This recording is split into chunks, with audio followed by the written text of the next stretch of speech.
আমার স্বামী বিদেশে যাওয়ার পর থেকে আমার ছোট দেবর বাড়ির সব কাজের দায়িত্ব নিয়েছে।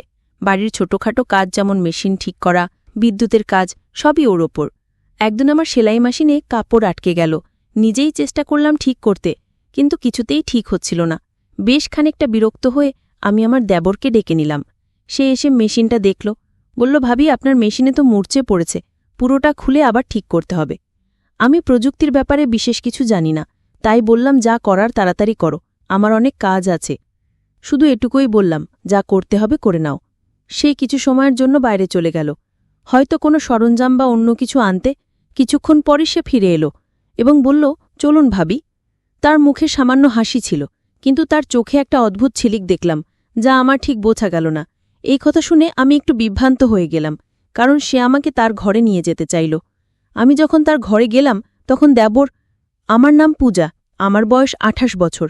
আমি দেখতে অনেক সুন্দর ছিলাম, গায়ের রং ছিল ফর্সা। আমার স্বামী বিদেশে যাওয়ার পর আমার দেবর সবসময় আমার সাথেই থাকত। দিন দিন তার ব্যবহার অনেকটা পরিবর্তন হতে থাকে। একদিন সে আমাকে এমন কিছু বলল, যা শুনে আমি তো অবাক হয়ে গেলাম। বন্ধুরা, আজকের গল্পটা অনেক বেশি স্পেশাল, আশা করছি তোমাদের ভালো লাগবে। গল্পগুলো ভালো লাগলে ভিডিওটি লাইক, শেয়ার এবং চ্যানেলটি সাবস্ক্রাইব করো প্লিজ। বিয়ের পর থেকেই সংসারের টানাপড়েন ও প্রতিদিনের খরচের বোঝা ধীরে ধীরে আমার উপর পড়তে শুরু করল। বাড়ির অবস্থাও এমন ছিল না যে কোনো সাহায্য ছাড়া চলতে পারব। বাধ্য হয়ে একদিন নিজেকে বললাম, কিছু একটা করতে হবে। যদিও আমি পড়াশোনায় তেমন কিছু জানি না, কোথাও চাকরি পাওয়া সম্ভব ছিল না, তাই ভাবলাম মহল্লার মহিলাদের কাপড় সেলাই করা শুরু করব। পুরনো সেলাই মেশিনটা যা বিয়েতে পাওয়া দান উপহার হিসাবে এক কোনায় পড়েছিল, তা পরিষ্কার করতে লাগলাম। এরপর পাড়ায় জানিয়ে দিলাম, যাদের কাপড় সেলাই করতে হবে তারা আমার সাথে যোগাযোগ করতে পারে। ধীরে ধীরে খবর ছড়াতে লাগল, আর কিছুদিনের মধ্যেই বেশ কয়েকটি অর্ডার আসা শুরু হলো। পাড়ার মহিলারা তাদের সালোয়ার, ওড়না, ব্লাউজ সেলাই করাতে আমার কাছে আসতে লাগল। কাজটা ভালোভাবে করতে শিখে গেলাম, আর এই সেলাইয়ের মাধ্যমেই সংসারের খরচ চালাতে শুরু করলাম।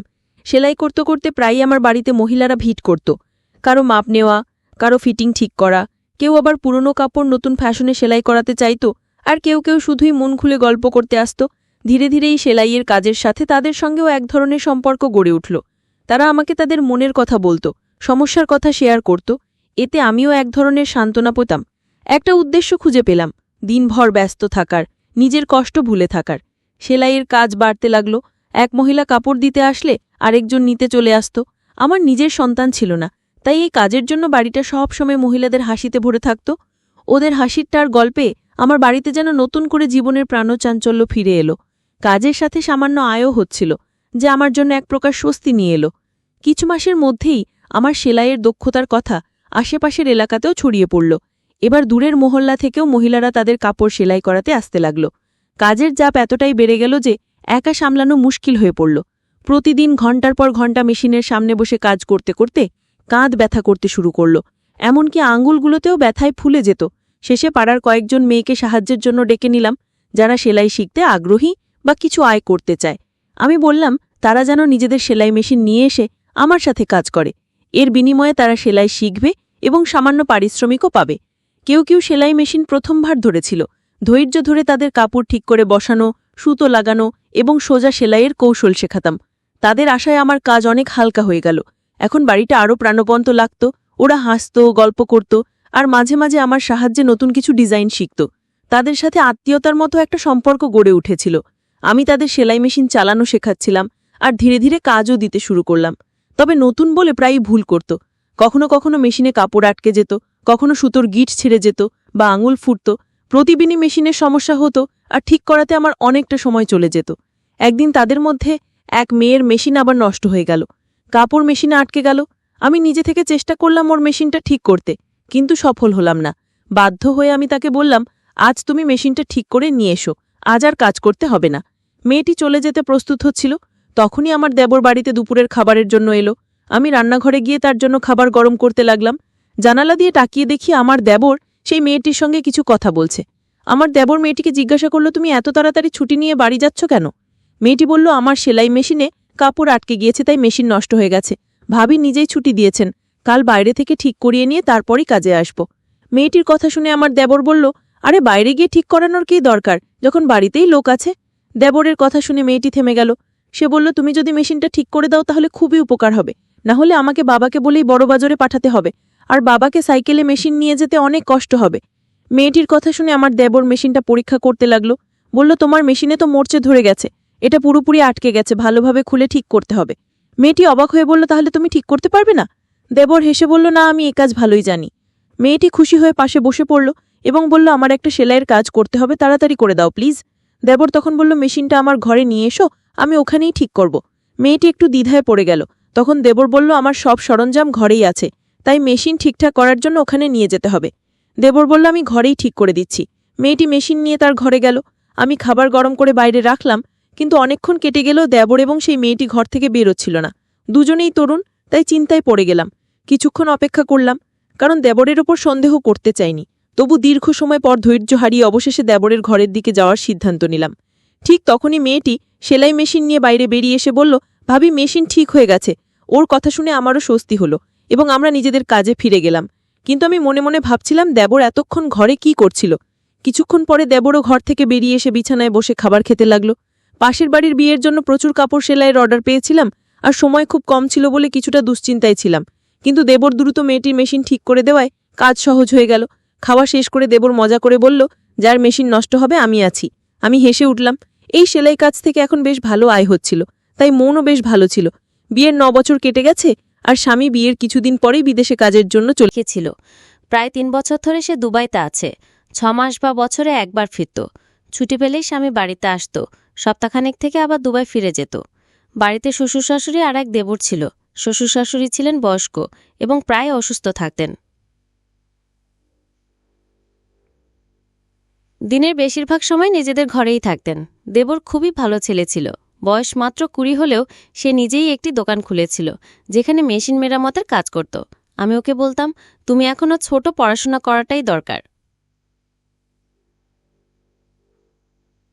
কিন্তু সে বলতো, ভাবি, সংসার তো চালাতে হবে, কতদিন আর সব দায়িত্ব ভাইজের ওপর ফেলে রাখা যাবে। ভাই বিদেশে আছে, বাড়িটাও ভাড়ার, মা বাবা অসুস্থ, তাই আমাকে কাজ করতেই হবে। সাধারণত দেবর দিনের বেশিরভাগ সময় দোকানেই থাকত, তবে মাঝে মধ্যে বাড়িতেও আসতো আর আমি নিশ্চিন্তে থাকতাম। দেবর বাড়িতে এলে এখানে ওখানে ছোটখাট কাজগুলো করে দিত, আমার সাথে বসে অনেক গল্পও করত। মেয়েরা যেসব মেশিন নিয়ে আসতো তা প্রায় নষ্ট হয়ে যেত, আর আমি দেবরকে বললেই সে দ্রুত ঠিক করে দিত। একদিন আমি সেলাই করছিলাম, আবারও সেই মেয়েটির মেশিন নষ্ট হয়ে গেল। এতে আমার রাগ উঠে গেল। বললাম, তুমি এত বড় হলে, কতদিন ধরে তোমার সেলাই শেখাচ্ছি, অথচ এখনও কিছুই শিখতে পারোনি। আমার রাগ দেখে মেয়েটি কেঁদে ফেলল। আমি ওকে বললাম, তোমার মেশিন নিয়ে যাও এবং বাড়ি যাও। কিন্তু ঠিক সেই সময় আমার দেবর বাড়িতে এলো আর মেয়েটিকে কাঁদতে দেখে বলল, ভাবি, ও কাঁদছে কেন? দেবর আশেপাশে সব মেয়েদের চিনত, তাই ওদের ব্যাপারে খোঁজ খবর নিত। আমি বিরক্ত হয়ে বললাম, এই মেয়েটি আমাকে খুবই বিরক্ত করছে, মনে হচ্ছে ওকে কাজ থেকে বাদই দিয়ে দিই। ইচ্ছে করেই মেশিন নষ্ট করে ফেলে। আমার কথা শুনে দেবর হেসে ফেলল। আমি রাগের মধ্যে ছিলাম, তাই ওকে একটু বকাও দিলাম। দেবর বলল, ভাবি, এর কোনো দোষ নেই, আজকালকার মেশিনগুলোই এমন সহজে খারাপ হয়ে যায়। পুরনো দিনের মেশিন কিনলে তার অনেক বছর পর্যন্ত কোনো সমস্যা হতো না। এখন তো সবকিছুই লোকাল মানের। দেবরের কথা শুনে আমি ওর দিকে তাকালাম। সে তখন পকেট থেকে মোবাইল বের করে বলল, ভাবি, দাদার কল এসেছে, আপনি কথা বলুন, আপনার রাগও মিটে যাবে। স্বামীর কথা শুনে আমি হেসে ফেললাম। দেবর খুবই দুষ্টু ছিল, মাঝে মাঝেই আমাকে মজা করত। আসলে কয়েকদিন ধরে আমার স্বামীর সাথে কথাই হয়নি, হয়তো কাজের জন্য ব্যস্ত ছিল।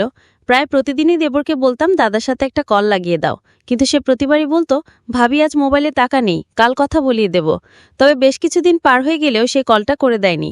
হয়তো সত্যি ওর মোবাইলে টাকা ছিল না, কিন্তু আজ দেবর আমাকে মোবাইলটা ধরিয়ে দিতেই সবকিছু ভুলে গেলাম। মোবাইল হাতে নিয়ে নিজের ঘরে গিয়ে স্বামীর সঙ্গে কথা বলতে শুরু করলাম। বহুদিন ধরেই কথা হচ্ছিল না, তাই অনেক প্রয়োজনীয় কথা বলার ছিল। প্রায় 15 মিনিট পর কথা শেষ করে যখন কল কাটতে যাচ্ছিলাম, তখন স্বামী বললেন, মা বাবার সাথেও একটু কথা বলিয়ে দাও। আমি মোবাইলটি নিয়ে শ্বশুর শাশুড়ির ঘরে গিয়ে আমার স্বামীর সঙ্গে কথা বলে তারা বেশ খুশি হলেন। সেখান থেকে বেরিয়ে এসে দেখলাম দেবর বাইরে নেই। এক মেয়ে বলল, ও এখনও তানিয়ার মেশিন ঠিক করছে, আর ওর ঘরের দিকেও ইশারা করল। আমি কিছুটা অবাক হলাম, কারণ এতক্ষণ ধরে ওরা ঘরের ভেতরেই ছিল।